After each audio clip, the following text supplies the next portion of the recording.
Good evening, everyone. It is the 16th of March, 2022. Time for episode 33 of The Last Admiral. We'll get right into it. Starting at the top of page 271 with the chapter entitled War Council. The island is ours, Gravina announced. We have scoured the hills and the remaining villages for rebels, and 12 deserters are now in our custody. The remaining inhabitants pose no threat to us. Excellent, Jinjang Lo agreed. Have the deserters killed immediately, and inform Admiral Carradine that I must meet with all of our naval commanders as soon as possible. Yes, General, he replied. The general's tent was spacious, with a pyramid-shaped roof clothed in heavy fabric dyed brilliantly crimson, and with the black dragon symbol embroidered boldly on every facet. Thick wooden poles supported its sides and roof. Its furled and secured walls allowed the warm ocean breeze to pass through. Erected on the beach of Sina's north shore, the blue sea was then calm, its waves lazily rolling up onto the sand. Emerald-feathered island terns paced the flats looking for choice morsels of food, and the cries of merry gulls lent the afternoon a joyous quality. If not for the funeral pyres in the distance, and the nearby encampment of 10,000 Dragonian Marines, it may well have been so. Jinjang Lo sat cross-legged upon an ornate, hot-colored woven rug nearly 20 feet in diameter. His hands rested casually upon his knees, and his swords and weapons belt lay to his left. No longer dressed in his armor, he now wore a comfortable blue tunic trimmed in black, with baggy pants of gray. His feet were bare, and his well-braided silver hair lay coiled in a top knot. Gazing thoughtfully out to the sea in meditation, his commanders soon joined him. At his bidding, they took their seats on the carpet around him.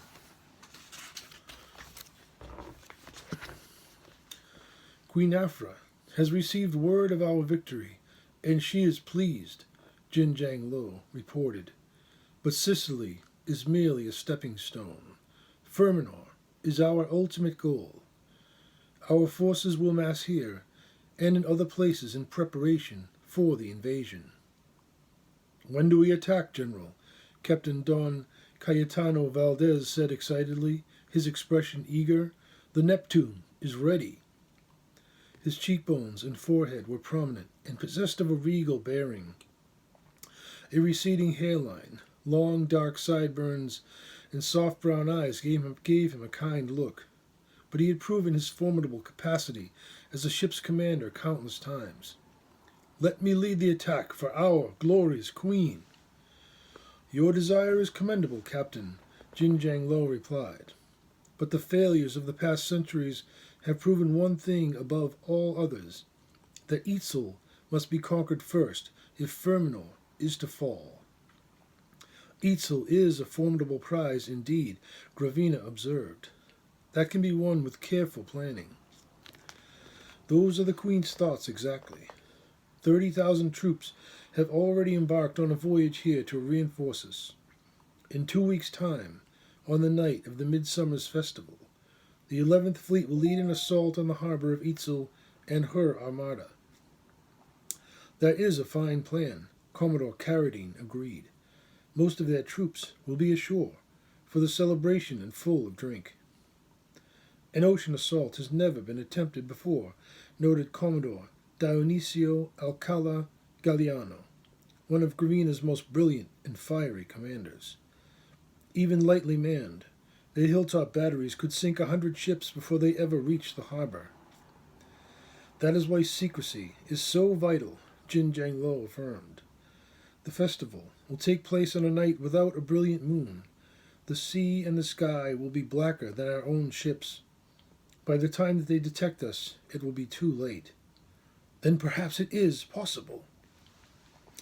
In the footnote is battery or batteries, a set of heavy guns, a small unit of artillery. The term is used here in a medieval sense and implies emplacements of artillery of the day, catapults, ballista, trebuchets, mangonels, and the like. Okay. The general's hands pensively traced a harbor-shaped outline around one of the rug's designs. Possible or not, that is our mission. The Queen has commanded that the 11th shall lead the attack, landing assault forces to secure the hilltops and sailing into the harbor in order to ram and disable their armada. Admiral Gravina and the 7th Fleet shall wait offshore, holding their troops in reserve until the harbor is secure. Once the hilltop defenses are safely within our control, Gravina will land with the army and complete the conquest of the city. I am honored, General, Carradine declared. It will be the greatest challenge that we have ever faced. The Queen knows your capabilities well, Commodore. You may conduct the mission as you see fit. I will plan the continuing assault with Admiral Gravina in preparation for the arrival of our troops. Do not fail me, Commodore, Jin Jang Lo charged. To lose here is to lose all honors, and no prior victories will count for more than grains of sand. We will not fail, General, Carradine proclaimed. The general's eyes studied the man who sat across from him. Outfit your vessels and crews as needed, Commodore, and set sail as soon as possible. Remain hidden at sea until the appointed time. Gravina and I will arrive on the eve of battle to support you. You are dismissed. Carradine rose to his feet without using his hands and bowed to his general. For the might of Dragonia, he pledged. And for our beloved Queen, Jin Jang Lo replied. Doing an about-face, Carradine walked out of the tent and toward his flagship with a heavy heart. He had seen Eitzel's defenses firsthand from the sea, and they were mighty indeed. Even with the full strength of the 11th Fleet behind him, he knew that success was impossible, and they had sailed with little more than half of it. The clear intent of the Queen's orders was to destroy them, just as his admiral had feared.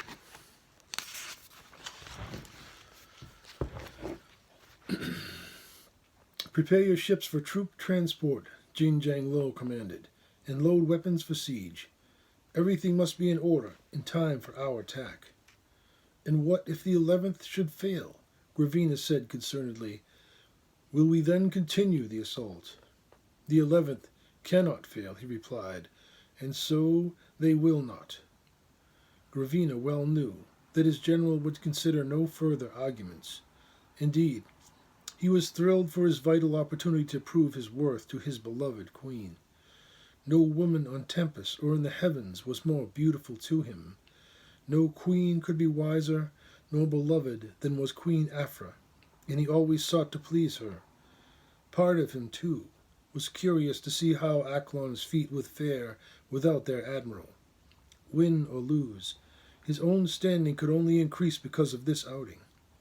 I will see to it that our ships are ready to sail at a moment's notice, General. I know that you will, Jin Jang Lo declared with finality. You are dismissed. You are all dismissed. And the next chapter is titled The Mighty 11th. It is as you feared, Admiral, Carradine reported.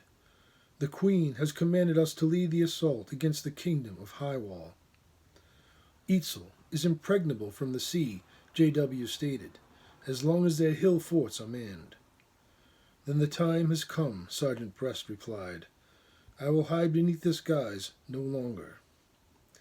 It was then that Acklon's glamour lifted, and where once had stood the noble Sergeant Luke Brest, now stood their Admiral Acklon, once again as himself, and he said, We are soldiers, commanded to complete a mission, and we will do so. However, we are also warriors who now know that they are useful no longer. We are sea rovers, driven by duty, and commanded to fight as privateers, and whose services are no longer required. They will waste us against this enemy in order to rid themselves of us and weaken their most powerful opponent. To comply we must, for to rebel now would only result in our destruction. We will obey, but only until the time comes when our betrayal reveals itself. If we wait too long, Lord Guy added, it may be too late. Lord Redpool commands a massive, well-trained army, and his armada has 10 times as many ships as we do. How do you propose that we attack them with any hope of survival? Gravina and the general will be watching the attack, Acklon surmised.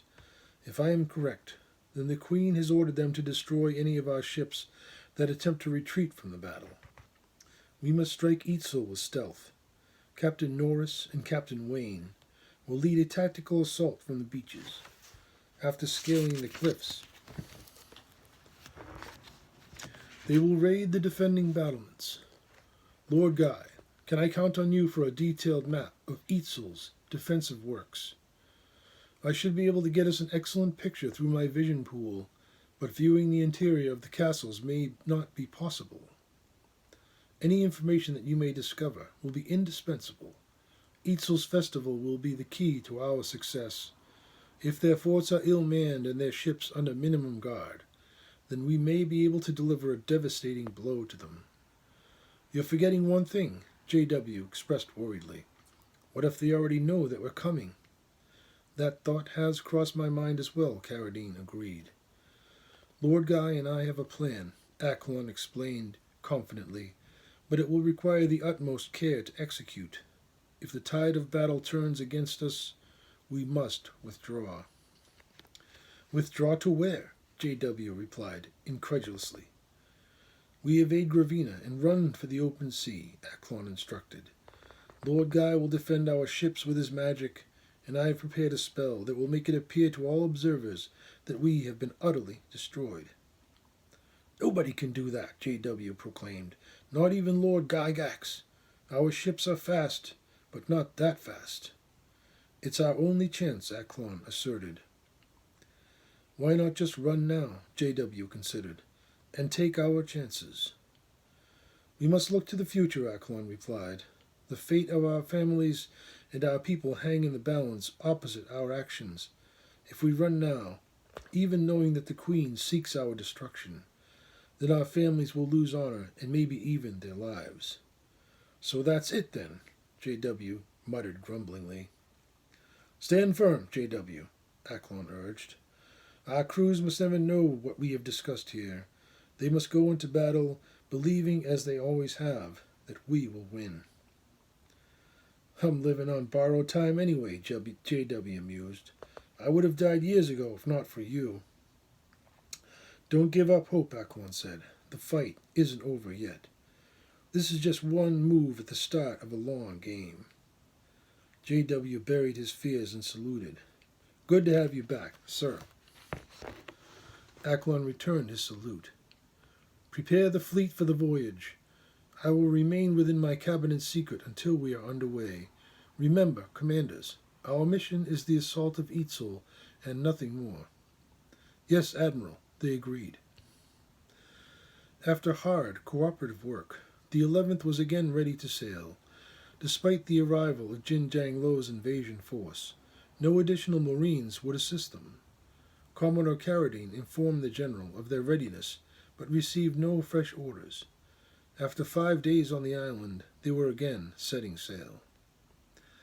Acklon's flagship was the last ship in their long line of vessels moving toward the horizon. Standing at the end of the furthest reaching pier, Admiral Gravina watched them with interest through the lens of his spyglass. Jin Jang Lo was with him. Focusing his lenses on the aft portion of Terribilis, his eyes widened in surprise and shock. There, as large as life, stood the dark-haired sea fox, both feet on the rail and one arm coiled about the rigging, with his other arm shifting along with the rolling of the ship for balance. His eyes stared back toward shore, cold and hard, as if even at this distance he could see Gravina peering at him. Gravina's mouth let out a gasp, and he shuddered, lowering his telescope. "What is it, Admiral?" the general asked. Here, Gravina said, no longer concerned with the pleasantries of rank. See for yourself. Jin Jang Lo plied the spyglass. Searching the retreating ships, he began to laugh. It was a deep, full-throated laugh that completely combined the qualities of surprise, joy, and absolute elation.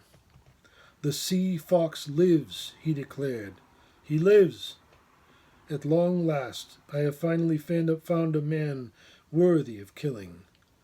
Returning the device to Gravina, he nodded in farewell, turned, and walked back along the pier toward shore, with his hands crossed behind his lower back. There seemed to be a different spring in his step, somewhat like a child with a new toy. Perhaps we will have our duel after all, Acklon, Gravina muttered to himself. I must tell Driscoll of this. I think that he will find it interesting indeed. Spontaneous laughter then erupted from his lips, as waves of nervous tension sought their release. He tarried a while longer, seeking the sea fox again with his lens, just to make sure that he wasn't seeing things. Very clever, Acklon, Gravina said. At first I suspected, but then I actually believed that you were dead. Well played, indeed. And we'll stop there. The next chapter is entitled The March of Bublix, leader of the Northern School, and I did a drawing of the caretakers of the Abyss fighting against a noble knight. If you can see that. Anyway, caretakers of the Abyss are some creepy monsters I created. Anyway, that's where we'll start up with episode 34. With the chapter entitled The March of Bublix, leader of the Northern School. And let's all pray for Ukraine and victory for the fighters of Ukraine. Thank you. Have a great night.